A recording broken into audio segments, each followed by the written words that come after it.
chers amis, bonjour chers partenaires, chers internautes de notre page. Ensemble en marche pour le réveil de la mission.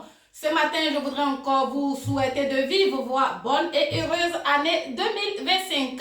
Voilà, nous savons par la grâce de Dieu que nous irons jusqu'à la fin. C'est pourquoi nous voulons vous encourager encore ce matin. Nous sommes là pour la parole du Seigneur, la prédication de la parole de Dieu.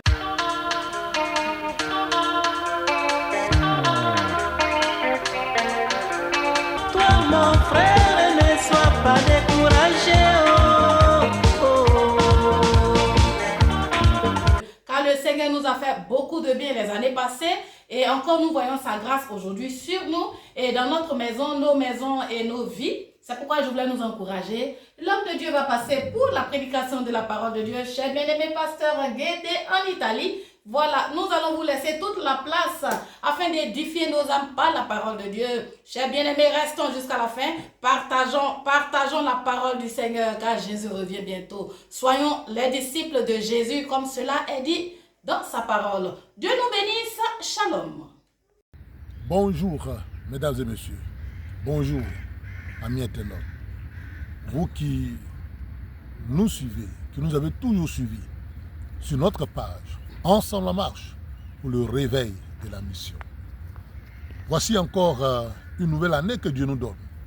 Et je voudrais profiter encore une fois de plus pour vous souhaiter mes vœux les meilleurs. Toute l'équipe de production de Ensemble en marche pour le réveil de la mission vous adresse ses vœux les meilleurs pour l'année 2025.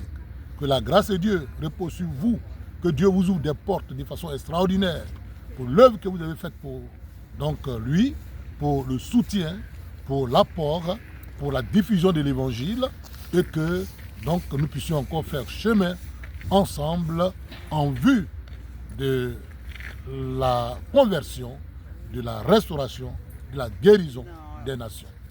Que Dieu vous bénisse. Alors, nous trouvons notre texte de ce jour en 1 Corinthiens chapitre 3, versets 1 à 9.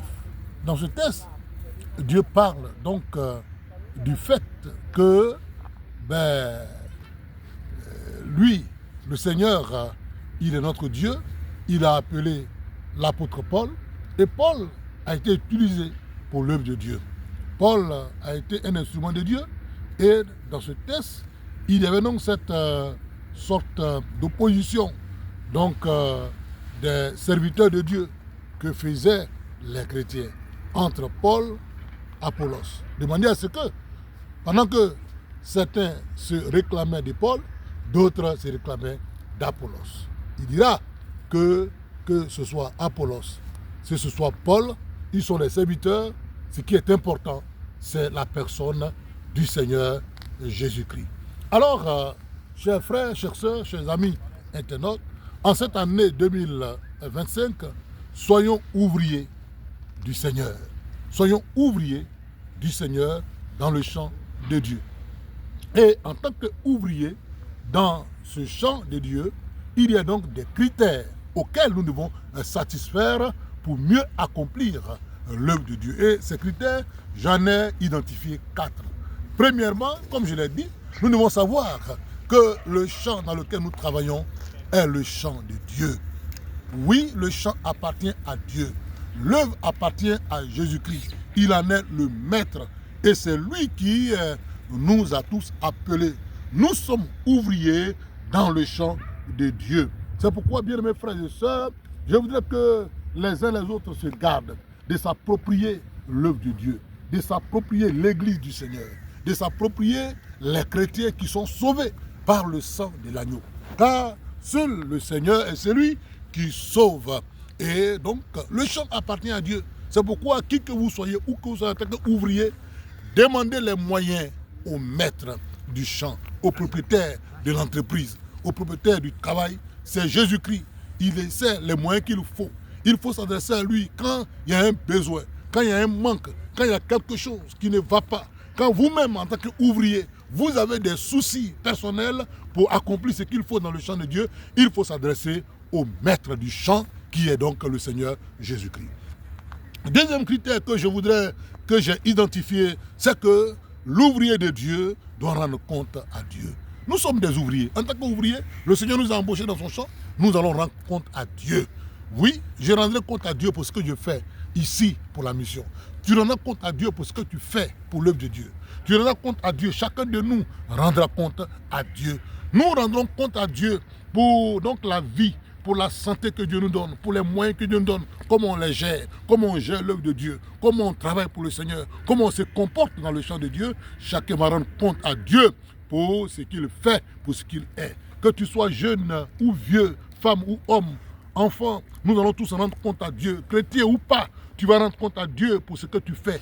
Dieu t'a donné la vie. Comment tu vis, comment tu te comportes, tu rendras compte à Dieu. C'est pourquoi Romains 14, 12 dit, ainsi donc, chacun de nous rendra compte à Dieu pour lui-même. Tu vas rendre compte à Dieu. Et puisque tu vas rendre compte à Dieu, il faut savoir travailler dans le champ de Dieu. Il faut savoir faire, il faut savoir travailler pour les intérêts de Jésus-Christ, du Seigneur qui t'a embauché. Ainsi, tu pourrais un jour relever la tête devant celui qui t'a donc embauché. Troisième réalité qu'il faut comprendre, c'est que l'ouvrier que nous sommes, l'ouvrier de Dieu a un salaire. Nous avons un salaire, il y a une récompense. Dieu n'est débiteur de personne. Jésus-Christ ne doit à personne. Et chacun de nous recevra le salaire de ce qu'il fait comme travail. C'est pourquoi ne nous méprenons pas en tant qu'ouvrier. Le Seigneur nous récompensera. Le Seigneur te paiera ton salaire à la juste valeur de ton travail que tu as accompli. C'est pourquoi que tu sois loin ou pas, que tu sois caché ou pas, que tu sois donc dans un continent ou pas, sur la terre, quand tu travailles pour Dieu, il faut savoir que en tant qu'ouvrier, tu as un salaire. C'est pourquoi il faut donc être encouragé pour mieux et bien faire le travail que Dieu nous a confié. En cette année 2025, il faut bien faire ton travail, car l'ouvrier mérite son salaire, nous dit 1 Timothée 5, 18b, l'ouvrier mérite son salaire. Si tu es ouvrier de Dieu, le Seigneur va te payer, le Seigneur va te rendre ce que tu fais, le Seigneur va te récompenser. Non seulement cette terre, il va te récompenser, il va te donner les moyens qu'il faut, il va payer ce que tu fais, mais dans le ciel, le Seigneur va te récompenser, car nous attend dans le ciel la couronne de vie, la couronne de justice, la couronne pour le travail que nous avons accompli pour le Seigneur. Je vous encourage à travailler pour le Seigneur, car nous serons récompensés. Ton travail ne sera pas vain.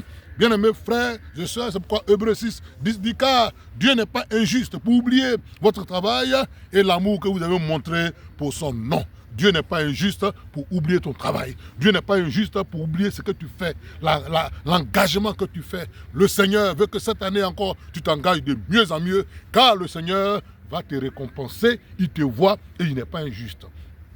Et enfin, le dernier critère, c'est qu'en tant qu'ouvrier de Dieu, Dieu peut nous licencier. Oui, nous pouvons être licenciés. Si nous sommes ouvriers dans le champ de Dieu, si nous ne travaillons pas selon la direction de Dieu, si nous ne faisons pas les choses comme Dieu le veut, Dieu peut nous licencier. C'est pourquoi, attention, l'éternelle sécurité n'existe pas.